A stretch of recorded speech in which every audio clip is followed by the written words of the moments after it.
எல்லாருக்கும் வணக்கம். நீண்ட நாட்களுக்கு பிறகு ஐடிசி ஷேர் இன்னைக்கு 5% மேல ஏறி இருக்கு. அதுக்கான காரணங்கள் என்ன?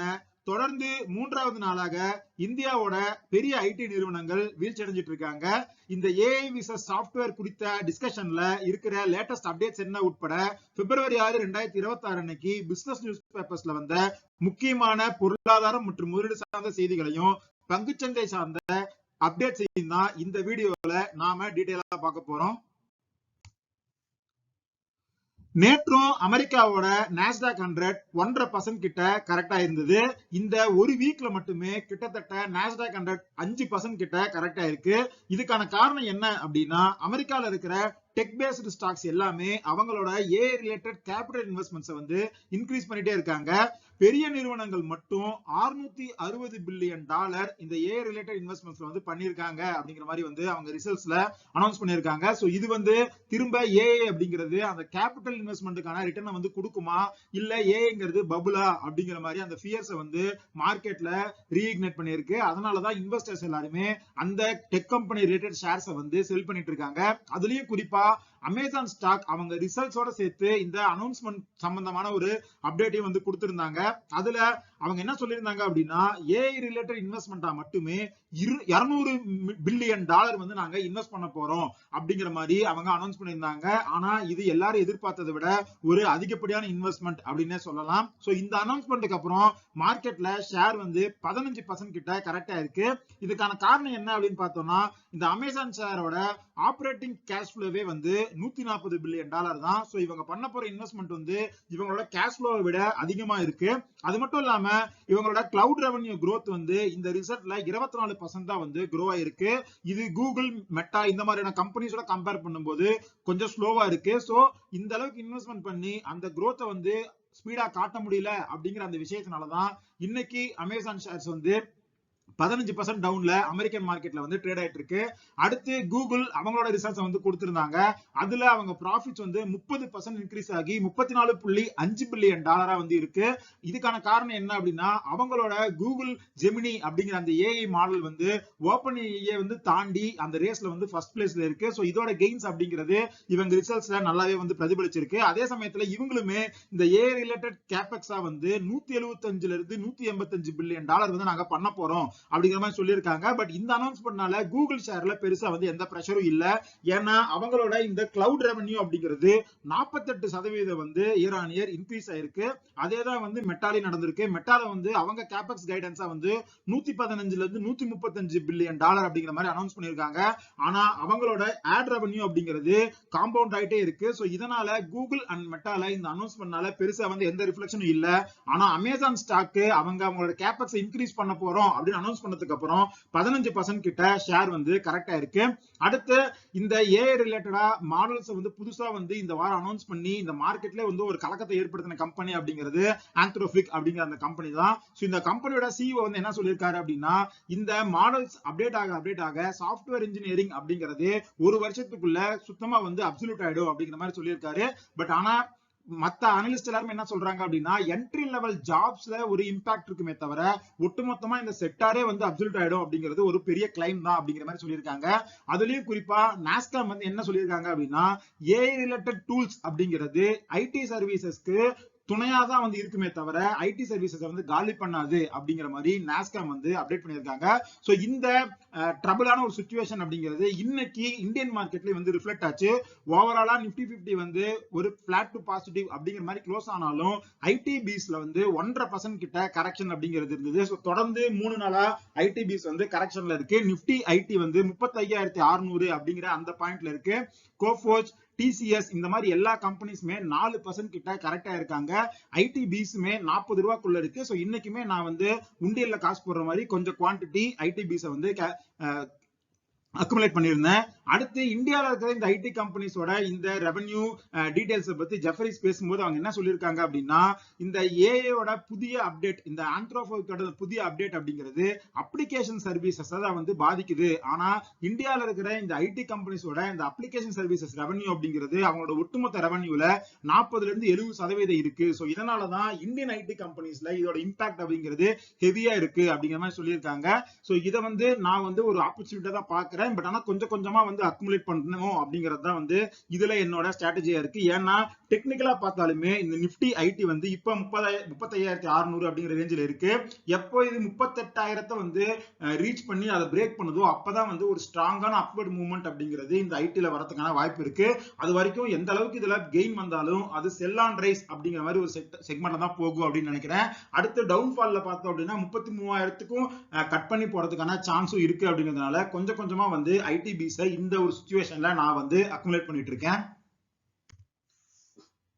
ஐடி செக்டர் தாண்டி இன்னைக்கு மார்க்கெட்ல நிறைய பேர்கிட்ட இருக்கிற ஒரு ஷேர்ல ஒரு நல்ல பாசிட்டிவ் மூவ்மெண்ட் அப்படிங்கிறது ஐடிசி ஷேர்ல தான் நடந்தது. ரொம்ப நாளைக்கு அப்புறம் இன்னைக்கு 5% கிட்ட இந்த ஷேர் வந்து கெயின் ஆயிருக்கு. அது மட்டும் இல்லாம இவங்களோட ட்ரேட் வால்யூம் வந்து 5 டைம்ஸ் வந்து இன்க்ரீஸ் ஆயிருக்கு. இதுக்கான காரணம் என்ன அப்படின்னு பார்த்தோம்னா பிப்ரவரி 1ஆம் தேதி இந்த கவர்மெண்ட் வந்து சிகரெட் மேல போட்ட அந்த நியூ டாக்ஸ் அப்படிங்கிறது இம்ப்ளிமெண்ட் ஆயிருக்கு. இத கம்பெனி வந்து அந்த கன்சியூமர்ஸ்க்கு வந்து கடத்திருக்காங்க. சோ இந்த நியூஸ்னால கம்பெனியோட ப்ராஃபிட் திரும்ப கெயின் ஆகும் அப்படிங்கிற ஒரு நம்பிக்கையில தான் இன்னைக்கு மார்க்கெட்ல வந்து 5% கிட்ட ஷேரை வந்து ஏத்திருக்காங்க. இந்த பக்கம் ஒரு டேபிள் வந்து போட்டிருக்கேன். அதுல என்னென்ன பிராண்ட்ல வந்து எந்த மாதிரியான பிரைஸ் ஹைக் வந்து பண்ணிருக்காங்க அப்படிங்கிற மாதிரி சொல்லியிருக்கேன். ஸோ 95 ரூபாய்க்கு வித்துட்டு இருந்த ஒரு பேக் வந்து இப்போ 120 ரூபாய் வரைக்கும் வந்து விற்க போகுது. அதே மாதிரி 170 ரூபாய்க்கு வித்துட்டு இருந்த பேக் வந்து 225 ரூபாய் வரைக்கும் வந்து இன்க்ரீஸ் பண்ணிருக்காங்க. ஸோ எந்த அளவுக்கு வந்து அவங்க டாக்ஸ் வந்து ரைஸ் பண்ணிருந்தாங்களோ அதே வந்து எண்ட் ப்ராடக்ட்லயும் வந்து சிகரெட்லயும் வந்து அவங்க வந்து ரைஸ் பண்ணிருக்காங்க அப்படிங்கிறதுனால கம்பெனிக்கு பெருசா வந்து பாதிப்பு இருக்காது அப்படிங்கறதா இன்வெஸ்டர்ஸோட ஒரு தாட்டா இருக்கு. அதே சமயத்துல பிரைஸ் வந்து இன்க்ரீஸ் ஆகும்போது அந்த பொருளோட டிமாண்ட் வந்து குறையணும். ஆனா சிகரெட்டை பொறுத்த வரைக்கும் ஜென்ரலாவே அது வந்து ஒரு பிரைஸ் இன்எலாஸ்டிக் ஒரு காம்பனன்ட் தான். எந்த அளவுக்கு பிரைஸ் இன்க்ரீஸ் ஆகுதோ அதே அளவுக்கு அதோட டிமாண்ட் வந்து கீழே விலகாது. அந்த மாதிரி வந்து ஒரு பொருளோட பிரைஸ் இன்க்ரீஸ் ஆகிற அதே அளவுக்கு டிமாண்ட் கீழே விழுந்தா அது வந்து எலாஸ்டிக் டிமாண்ட் அப்படின்னு சொல்லுவாங்க. ஆனா சிகரெட்டை பொறுத்த வரைக்கும் ஓவராலா ஹிஸ்டரியில வேர்ல்டு ஃபுல்லாவே அது ஒரு இன்எலாஸ்டிக் பிரைசிங் காம்பனண்டா தான் இருந்திருக்கு. பிரைஸ் எந்த அளவுக்கு ஏறினாலும் டிமாண்ட் அப்படிங்கிறது அந்த அளவுக்கு வந்து கரெக்ஷன் ஆகிறது இல்ல. அடுத்து இன்னொரு பெரிய ரிசல்ட் அப்படிங்கிறது ஏர்டெல் கம்பெனி அவங்களோட ரிசல்ட்ஸ் வந்து கொடுத்திருந்தாங்க. அவங்களோட ஃபிகர்ஸ் போய் பார்க்கும்போது ப்ராஃபிட் வந்து 55% டவுன் ஆன மாதிரி இருக்கு. 6,630 கோடி வந்து இந்த டைம்ல வந்து ப்ராஃபிட் பண்ணிருக்காங்க. இதுக்கான காரணம் என்ன அப்படின்னா இவங்களோட ப்ரீவியஸ் இயர் பேஸ் வந்து ரொம்ப அதிகமா இருந்ததுதான். அதே சமயத்துல இன்னைக்கு ஷேர் வந்து 2% கிட்ட அப்பா இருந்தது. அதுக்கான காரணம் அவங்களோட ஓவரால் ரெவன்யூ அப்படிங்கிறது இந்த Q3ல 20% வந்து அப்பா இருக்கு. அது மட்டும் இல்லாம அவங்களோட ரெவன்யூ பர் யூசர் அப்படிங்கிறது ஜியோவை விட நல்லாவே வந்து க்ரோ ஆயிருக்கு அப்படிங்கிறதுனால இன்னைக்கு இந்த ஷேர் வந்து பாசிட்டிவா ட்ரேட் ஆயிட்டு இருக்கு. பட் ஆனா ஏர்டெல் ஷேர் வந்து கொஞ்சம் காஸ்ட்லியா இருக்கு அப்படிங்கிறது தான் வந்து என்னோட ஒரு ஒப்பீனியனா இருக்கு. அடுத்து ஃபெடரல் பேங்க்ல வந்து பிளாக் ஸ்டோன் ஒரு ஸ்டேக் வந்து பை பண்றோம் அப்படிங்கிற மாதிரி வந்து அனௌன்ஸ் பண்ணியிருந்தாங்க 10% கிட்ட. இப்போ அந்த ஸ்டேக் பை பண்றதுக்கான அப்ரூவலை வந்து RBI கொடுத்திருக்கு. இந்த நியூஸ்னால இன்னைக்கு ஷேர்ல பெருசா மூவ்மெண்ட் அப்படிங்கிறது இல்ல. அதுக்கான காரணமா நான் என்ன பாக்குறேன் அப்படின்னா இந்த ஷேர் வந்து கொஞ்சம் ஓவர் வேல்டா இருக்கு. ஒரு 140 ரூபாய் ரேஞ்சில ரொம்ப நாளா இருந்தது. ஒரு 6 மாசம் ஒரு வருஷம் லெவல்ல அந்த லெவல்ல இருந்துட்டு அங்கிருந்து ஒரு டபுள் தி பிரைஸ் ஆகிற அளவுக்கு வந்து ஒரு நல்ல ரேலியை ஃபெடரல் பேங்க் வந்து கொடுத்து முடிச்சிருச்சு. சோ இப்போதைக்கு இந்த பேங்க்ல வந்து நான் எந்த பொசிஷன் வந்து எடுக்க போறது இல்ல. அடுத்து ஹீரோ மோட்டார் கார்ப் அவங்க ரிசல்ட்ஸ் வந்து அனௌன்ஸ் பண்ணியிருந்தாங்க. அது கூட சேர்த்து அவங்க என்ன சொல்லியிருக்காங்க அப்படின்னா அவங்களோட அந்த யுலிர் மோட்டார்ஸ்ல வந்து இன்னொரு 275 கோடி வந்து அடிஷனலா அங்க இன்வெஸ்ட் பண்ண போறோம் அப்படிங்கிற மாதிரி அவங்க வந்து அப்டேட் பண்ணிருக்காங்க. அடுத்து LIC அவங்களோட Q3 ரிசல்ட்ஸ் வந்து கொடுத்திருந்தாங்க. அவங்களோட ப்ராஃபிட் அப்படிங்கிறது 17% வந்து க்ரோ ஆயிருக்கு. அதுக்கான காரணம் அவங்களோட பிரீமியம் growth அப்படிங்கிறது ரொம்ப நல்லா இருந்திருக்கு. இந்த ரிசல்ட்னால இன்னைக்கு ஷேர் வந்து பாசிட்டிவா ட்ரேட் ஆயிட்டு இருந்தது. பட் இந்த ஷேர்ல எனக்கு எந்த எக்ஸ்போஷரும் வந்து கிடையாது. அடுத்தது தங்கம் வந்து இன்டர்நேஷனல் மார்க்கெட்ல $4,869 per ounce அப்படிங்கிற லெவல்ல வந்து இருக்கு. சில்வர் வந்து $80க்கும் கீழே வந்து $74 அப்படிங்கிற லெவல்ல வந்து ட்ரேட் ஆயிட்டு இருக்கு. இன்னைக்குமே 4% வந்து சில்வர் வந்து கரெக்டா இருக்கு. சென்னையில 22 கேரட் ஆபரண தங்கம் கிராமுக்கு 200 ரூபாய் குறைஞ்சு 14,120 ரூபாய் அப்படிங்கிற லெவல்ல வந்து சேல் ஆயிட்டு இருக்கு. சோ கோல்ட்ல வந்து பிளக்சுவேஷன்ஸ் அடிக்கடி இருக்கிறதுக்கான வாய்ப்புகள் அப்படிங்கிறது இருக்கு. ஏன்னா ஃபெட் வந்து என்ன பண்ணும், புதுசா வர ஃபெட் கவர்னர் என்ன பண்றாரு அப்படிங்கறத பொறுத்துதான் அடுத்து கோல்டோட மூவ்மெண்ட் அப்படிங்கிறது இருக்கும். அது மட்டும் இல்லாம அமெரிக்காவுக்கும் சைனாக்குமான அந்த பேச்சுவார்த்தை அப்படிங்கிறது 2 பிரசிடென்ட்குள்ளே நடந்துட்டு இருக்கு. ஏதாவது ஒரு பாசிட்டிவான அப்டேட் வந்துச்சு அப்படின்னா கோல்ட்ல இன்னுமே கூட கரெக்ஷன் வரதுக்கான வாய்ப்பு இருக்கு. ஏன்னா ஜியோபொலிட்டிக்கல் டென்ஷன்ஸ் குறையும் போது கோல்ட்ல வந்து பிரைஸ் குறையறதுக்கான வாய்ப்பு அப்படிங்கிறது கண்டிப்பா இருக்கு. அதே சமயத்துல கடந்த ஒரு 1.5 வருஷத்துல கோல்டோட இந்த ரேலிக்கான மிக முக்கியமான காரணம் உலகத்துல இருக்கிற சென்ட்ரல் பேங்க்ஸோட கோல்ட் பையிங் அப்படிங்கிறது தான். அத டேட்டா எடுத்து பார்த்தோம் அப்படின்னா 2024ஓட கம்பேர் பண்ணும்போது 2025ல இந்த சென்ட்ரல் பேங்க்ஸோட கோல்ட் பையிங் அப்படிங்கிறது 21% வந்து குறைஞ்சிருக்கு.